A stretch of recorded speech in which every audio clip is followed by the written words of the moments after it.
Welcome back. All right, so news of the day video for all you fine people today. Over the last couple of days, some stuff happening. Go ahead and pause. I don't mean that sarcastically. I've had people say, oh, he's saying that sarcastically. No, if you got to pause it, you got to pause it. So those are the items of the day for today. Let's go ahead and start things off. And I'm wearing a Coyotes AHL team's jersey. I wore a Coyotes jersey for the Logan Cooley video earlier. So I was like, all right, well, I'll wear the AHL equivalent for the news of the day video. So good news for Arizona fans. Tempe City Council voting 5-2 to continue negotiations. So it's not a confirmation the building is getting built yet. So it's just to agree to move forward with negotiations, which the nearby airport did not want them to do. The nearby airport wanting more studies done and more things set in stone before they continue the process. But Tempe City Council, an 8-hour marathon session, decided, you know what, we'll go ahead and move forward with this. Again, it's not guaranteed. The real newsmaker to me out of this is Gary Bettman, saying if this building is allowed to go forward, he will basically make it so that you're not allowed to move the team for 30 years.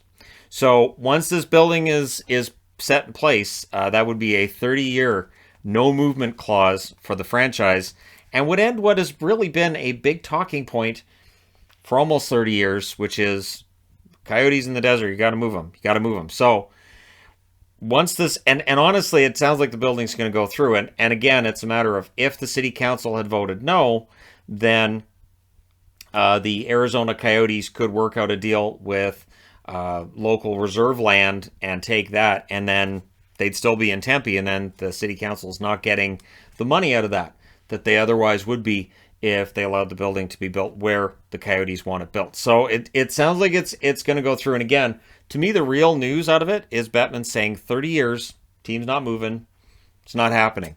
So yeah, and he also promised them an all-star game and a draft. So all-star game, draft, 30-year no move clause. Sounds pretty sweet, right? All right. Next up, Kassian. So I knew this was going to happen. Zach Kassian, you can't put your hands on a player who's in the play. And Kassian did last night. A player, of course, halfway onto his bench. We can argue about whether or not he's helping the player out of his helmet. Helmet looks a little tight, dude. Let me help you out of that. But the reality is he did interfere on the play. I'm still not sure what Byram did to get a penalty on the play as well, but it happens. So yeah, $2,500 fine, and that's just basically so just don't do that again kind of thing. So if he does it again, then that would probably be a suspension, but I don't think Kassian's going to do it again. It must just be really tempting, right? You're sitting on the bench, mind your own business, no big deal, and then the guy from the other team just kind of halfway falls into your bench. And you probably kind of want to muss up his hair or something, do something, because he's right there. So you're not hurting him. You just, sort of giving a little bit of a... Anyways, it's something that does happen here and there in hockey. And so Kassian, I don't think he's going to sweat losing $2,500 for that. He's probably going to say, yeah, no, it was worth it. And then, wish that they had done better in the game. Also, Jay Woodcroft wasn't happy with the hit Gabe Landeskog threw in that game on Kyler Yamamoto. Yamamoto did not come back into the game. He felt that it was... head contact primarily, and that it should have been penalized in some form. There's no impending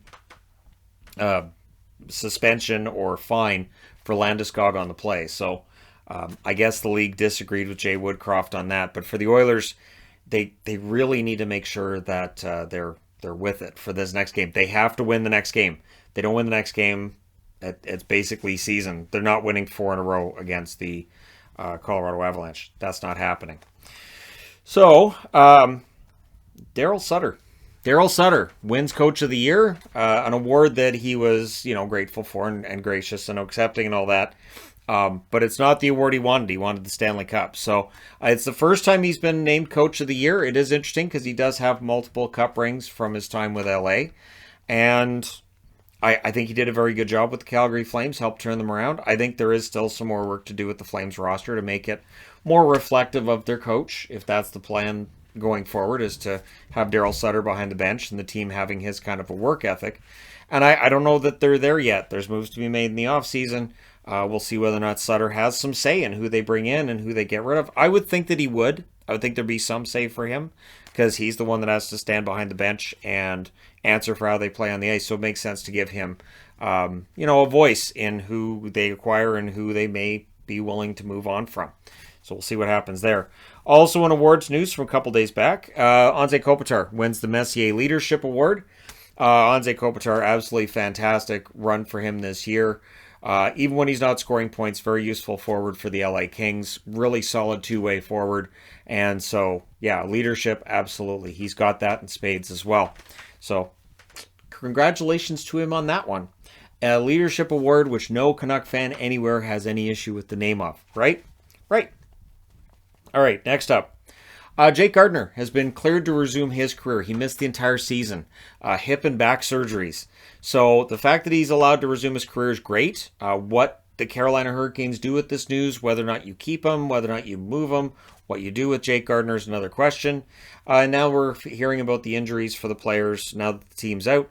It was an MCL sprain for Ronta. It was a full tear for Freddie Anderson. So that's bad and makes sense he wasn't back yet. Concussion as well for Seth Jarvis. And if you're interested in Tony DeAngelo, if you'd like to see Tony DeAngelo stay with the Canes, he wants to stay. He believes it's a perfect fit for him, and I agree. I think that it worked out really, really well. But again, and this is something I've said a lot lately, I'll say it again here, how long do you keep him? What kind of a contract do you offer him? And for how much money? And so those two questions have to be answered by Don Waddell. And if he has the right answer, the Canes could be moving their way towards the Stanley Cup. If he gives them too much money, if he gives them too long of a contract, it could be one that comes back to bite them later. So DeAngelo had an excellent season for the Canes. We'll see what that's worth in this offseason. Also, Elliot Friedman reporting that, and this seems more of a speculation than anything else, but the idea that Florida's going to have to start paying guys next year. The big one being Huberdeau.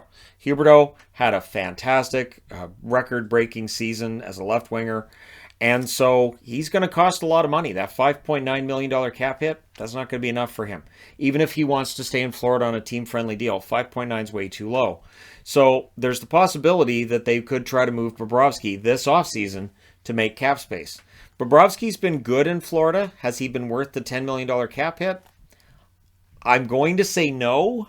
I'm going to say it, and I'm going to say it like that because they did win the President's Trophy, and I thought Bobrovsky had a very good season.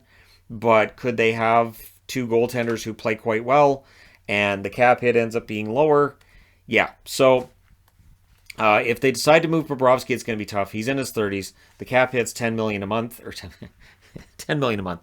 Yeah, $10 million a month, $120 million a year. Who knew? And that's well over the cap. So, anyways, I might be tired.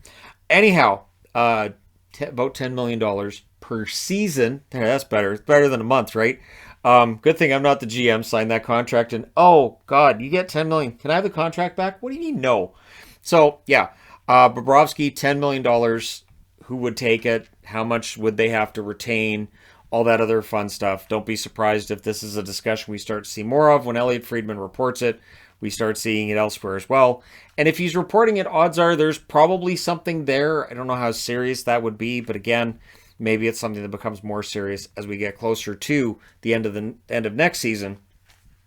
And Florida's left in a tough spot when it comes to the salary cap. Any team that plays really well and has a really good run and a few good seasons put together, you're going to run into cap problems. That's the reality of it. So we'll see how they negotiate it and how they navigate it and how they work all that out. It's a big test because Florida's never been in this position where they're one of the better teams in the league. They've never been in this position where year after year they've had good seasons. So how you figure this out could decide whether or not they stay in contention or fall back out of contention. And then we're looking back at this being their golden era of a very short period of time, right? So we'll see. There is some work to be done there. And then last but not least, just as I'm getting ready to record this, the Boston Bruins really dropping a bomb on their fans and on anybody who had hoped that they'd be really good next year. So we already know Marchand's out for 6 months, right? Well, it's shoulder surgery for Charlie McAvoy. He's out 6 months, so he won't be back till December either. The season starts in October. Grzelcyk is out 5 months after shoulder surgery, so that's November. Riley's out 3 months. He had ankle surgery. The good news is Riley would be good to go for training camp if it's 3 months. But without Grzelcyk, without McAvoy, without Marchand, with the uncertainty about Bergeron's situation for next year as well, we could see a huge turnaround in the Boston Bruins' fortunes next year. Here's what I could see happening: the Boston Bruins fall out of the playoffs. They end up being a lottery team, and then they get Connor Bedard #1 overall, and everybody's happy and doesn't accuse the league of rigging it. That would be right. First time you miss the playoffs, and oh look, here's Connor Bedard. I'm sure everybody in the hockey world would take that as rationally as possible, and everybody would say that's great. You know, a really rough year for Boston. I'm really glad that the Bruins picked up that generational talent in Bedard. But again, I'm getting ahead of myself, right? But I do think that without McAvoy, without Marchand, without Grzelcyk, and just all of the other issues the team has had over the last, I'll say, 12 months. I know they made the playoffs, but there were a lot of issues with that roster that cropped up at different points of the season. And with those key players out to start next season, I still think it might be the best time possible for Boston to go ahead and just do a retool. Do right now what the Rangers did a few years back. Just say, you know what, it's going to be some pain for a little while, but it's for the best. So we'll see what Boston does, but it's going to hurt without McAvoy and Marchand. It really is. But let me know your thoughts in the comment section below, as always. Don't forget to hit like and subscribe if you're browsing your way through, you just happened upon this video. And again, for Coyote fans, we might be right near the end of any discussion of whether or not the team's going to move, because the NHL would be putting the kibosh on that with a 30-year no movement. No, forbidding them to move for 30 years. I don't know how you enforce that, though. That's one thing that I wonder. There'd have to be an out for that, wouldn't there? We'll get there when we get there. All right, thank you guys so much for all your support. I will talk to you again soon.